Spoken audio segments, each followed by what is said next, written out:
Eita, que aquele foguinho não era a chamada.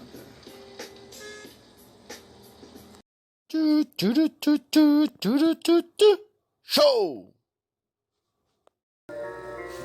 Olá, eu sou o professor Gustavo. E na aula passada eu te contei a história do Tatá. A história de algo que carrega uma carga simbólica tão grande que até hoje, sempre que nós nos referimos a isso, a gente tem ideias ou emoções com um grau de intensidade muito grande. O tal do fogo. Todos os povos têm sua própria história de origem do fogo. E ok. Sempre que a gente pensa em energia, a gente tem uma imagem mental de fogo, porque a gente percebe muito da energia que ele libera. Qual o Sol? Mas o Sol não é feito de fogo, mas isso fica para uma outra conversa. Enfim, o que é o fogo? Nada melhor do que perguntar para quem tem local de fala. Então, vamos lá? Momento paródia.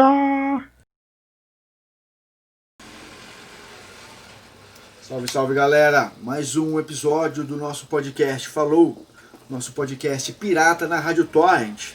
Hoje a gente recebe Fogo. E aí, Fogo, beleza? E aí, Gustavo, beleza? Beleza, cara, tô bem também. Se apresenta aí, por favor. Então, eu sou produto da oxidação de um material combustível. Mais ou menos algo tipo a filha de alguma substância que tenha carbono com oxigênio. Só que não tem nada a ver com isso, porque as substâncias não têm filhos e nem se apaixonam, e nem transam. Então o fogo é essencialmente resultado de combustão. Algum material que contenha carbono reagindo com o gás oxigênio, liberando gás carbônico, moléculas de água e uma energia de troco. Tudo isso porque as moléculas elas têm no seu estado de reagentes mais energia nelas do que elas no seu estado de produto. Isso é o que a gente já viu na nossa aula de reações exotérmicas. Então, essa energia de troco que é liberada na reação exotérmica, ela sai em forma de ondas eletromagnéticas. Ondas eletromagnéticas. Ondas eletromagnéticas.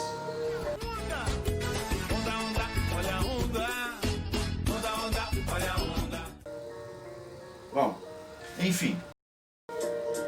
Onda é um movimento. E como não poderia deixar de ser, a ciência criou categorias para diferenciar as ondas entre si. Todas as ondas eletromagnéticas possuem a mesma velocidade, o que a gente chama de velocidade da luz. E para diferenciar uma onda de outra onda, a gente vai medir o que a gente chama de comprimento de onda. O comprimento de onda é o espaço que uma onda leva para concluir o ciclo inteiro da onda, como se fosse uma volta dela. Existem infinitos comprimentos de ondas. E nossa existência material, nosso corpo, ele percebe uma variedade dessas ondas. Por exemplo, ondas com o tamanho na faixa micro é o que a gente percebe na forma de calor. Todas as vezes que você está sentindo um quente, significa que o seu corpo está recebendo ondas eletromagnéticas dessa faixa de comprimento de onda no micro. Todas as vezes que você está sentindo frio, significa que o seu corpo está irradiando mais dessas ondas eletromagnéticas de tamanho micro do que recebendo.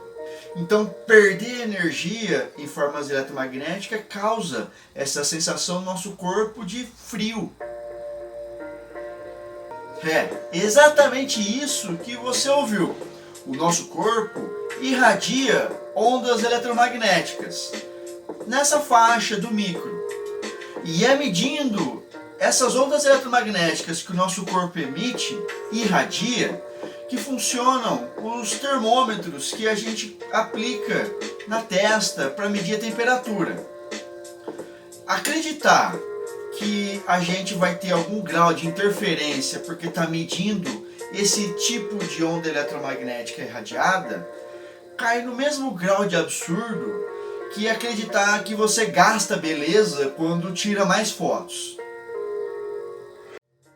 Uma outra forma do nosso corpo perceber ondas eletromagnéticas é através da visão.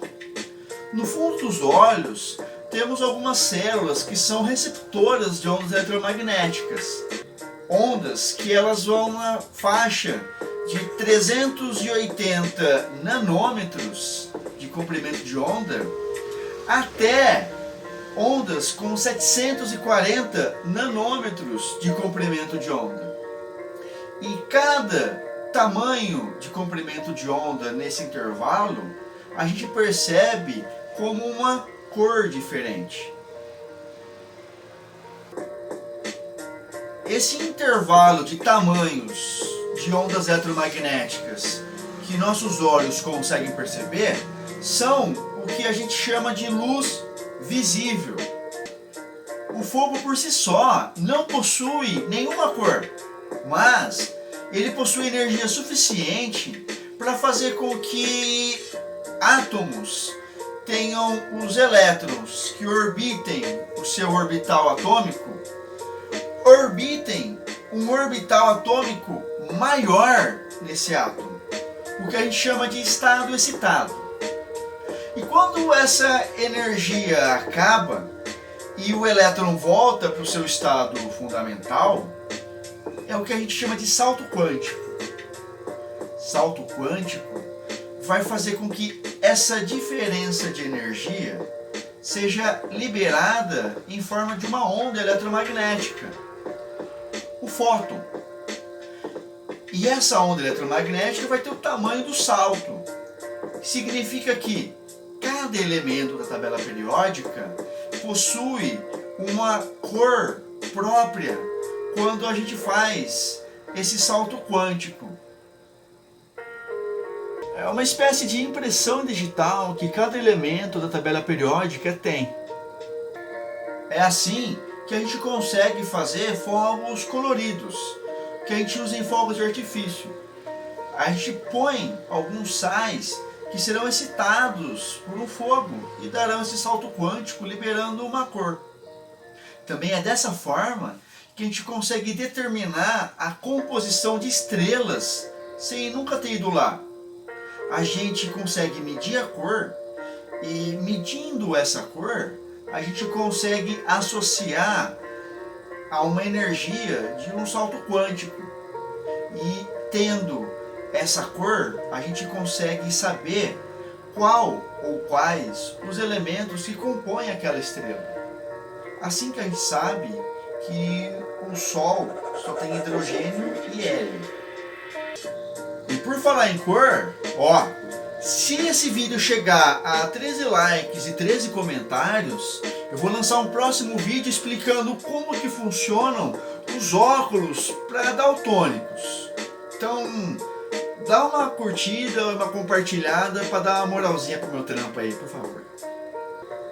Ondas eletromagnéticas, elas têm seu comprimento que vão desde femtômetros, que são basicamente comprimentos de onda com 0,0000000 20 minutes later. 0,0000001 metro até quilômetros, que são 1000 metros. E entender isso possibilita que a gente consiga trabalhar a energia em prol das nossas necessidades. Atualmente, as principais fontes energéticas são baseadas em um mesmo princípio: a gente movimentar um campo magnético em um campo elétrico para a gente gerar corrente, para energia elétrica, no que a gente chama de lei de Lenz. Entretanto, ao redor do mundo, todos os lugares possuem suas particularidades e limitações de recursos para conseguir gerar sua energia.